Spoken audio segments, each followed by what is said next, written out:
Uh, Thank you guys for showing up. I wanted to take a few moments here to introduce Dr. Flo Gold, and she works with the NASA Hunch program, and she's here to share some interesting information about how we are going to be involved with her program to make parts that will go into the International Space Station. So, Okay, well, welcome everyone, and you can call me Flo. And I'm very excited to be here in Seattle. I've flown through Seattle for many years going to Wapato High School. Anyone go to Wapato High School here?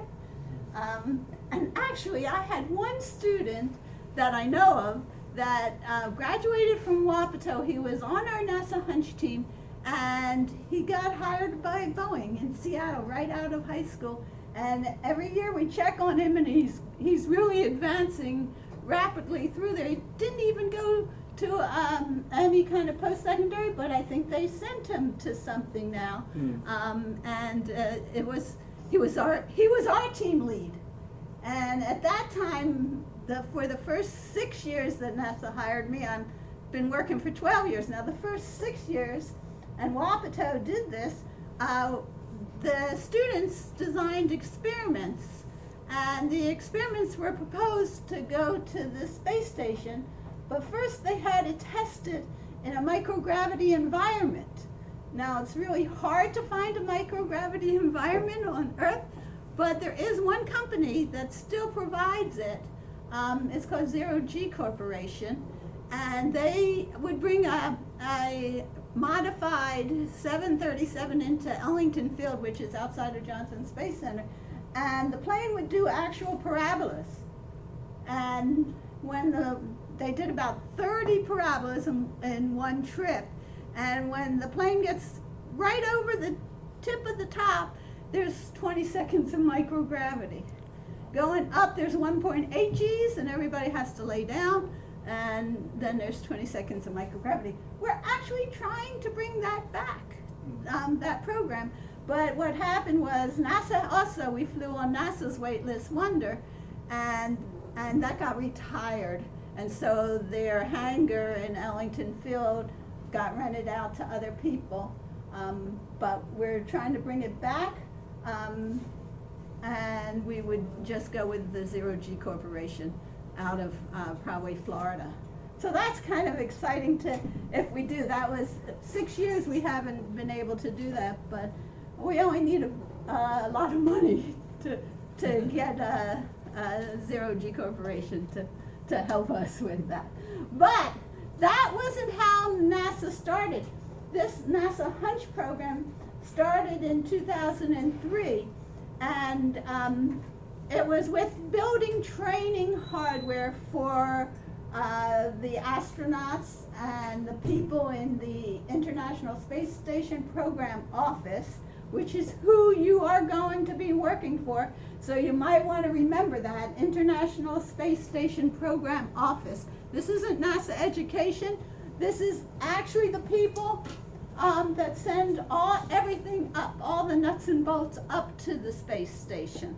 And so while we're not giving you a salary, hopefully if you take this information, when you apply for a job or a scholarship or whatever, if you put down what you did and know the details, this is really helpful.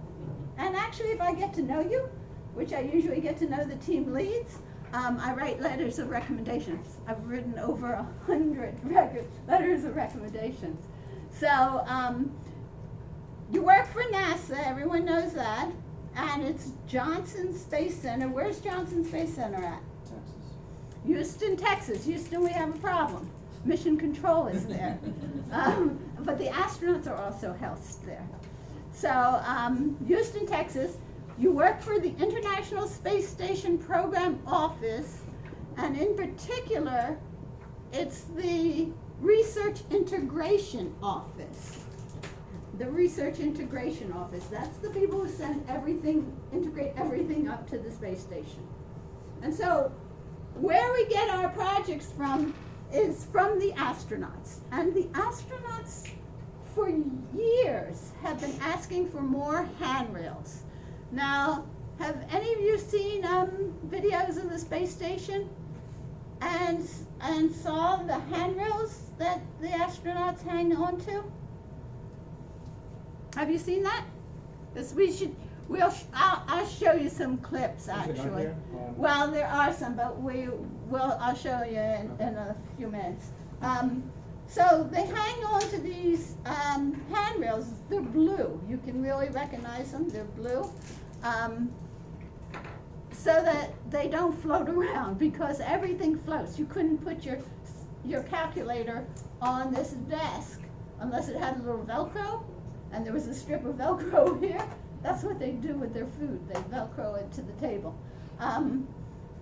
So everything floats, including the astronauts. And since the astronauts are floating, they grab on to those handrails to stop them from doing the Superman thing. They also use their feet. So they can put their feet under a handrail, because actually up and down and starboard and port are all mixed up together. It doesn't matter what direction. And so they put their feet under. Actually, scroll down a little bit. And yeah. And so here's one project that we did. It's a sewn project. We do a ton of sewn projects. And this one was, the astronauts were complaining the tops of the feet were getting sore, because they were using the handrails to hold their feet down. So we actually made a little booty. These are little booties, and they're all different styles. We set up several different styles of booties that the astronauts tried. Back up to the very beginning, yeah, right there. This is the initial flight item that we made, and actually in 2003 we were only making training hardware for the space station, but now we make flight hardware, and we're actually the sole suppliers. If a university or a company wants to send an experiment, this holds experiments. It's called a single stowage locker. If they want to send an experiment, they have to make out a NASA Hunch request, and we send about 15 of them up every year to the space station, made by high school students, and we have some colleges also involved, including you guys now. Here's the handrails. So those are inside the space station. We actually were just asked to make some handrails for outside the space station. I mean, this is precision machining by colleges and high school kids, but the handrails outside the space station, I'm very glad to report, an astronaut will not hold on to it. It's for them to clip their backpacks or their tools to it. So it's not the life of an astronaut on that handrail, but their tools and stuff. So that's what we're doing, and that's, you guys are going to be doing a small part, and I've got it right here. A small part called the CAM 90. It's not an easy part, and we don't give you, we'll pass this around. You can take it out of the bag, and the bag is ripped already. While you open it. But it's a tiny little part, but very important. I think there's about 30 parts on that handrail. And every part has to be handmade.